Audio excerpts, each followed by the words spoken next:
The announcement by Deputy Premier Toole effectively bans offshore exploration across the entire New South Wales coast, of course, including the Central Coast.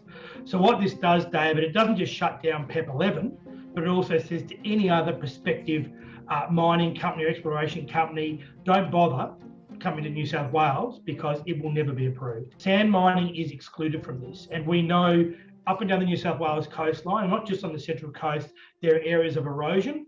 Not just Womble, of course, but others. So it's really important the ability to do sand mining is still available where necessary, because it plays an important part of fighting coastal erosion that we do have sand mining. So this policy excludes sand mining permits. One of the meetings I had with Deputy Premier Barilaro last year, it was clearly outlined that we have decades and decades and decades of natural gas supplies onshore here in New South Wales. So this does not affect that industry in any way, or the supply of natural gas here in New South Wales.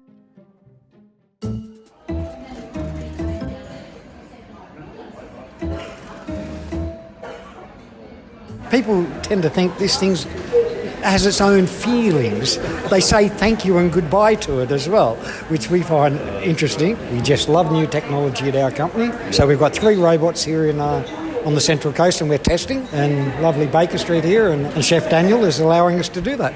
It's saving labour, much the same as a dishwasher was to a dish pig, I think they used to call them, an automatic grilling machine or oven to a chef. All the waitresses that we've spoken to that are in restaurants around the world that are using the robots will say to you that they've got more time to look after the customer, to manicure the table, cleaning up at the end of the night, throw all the tablecloths and the cutlery onto it, send it back, versus carrying it all back yourself.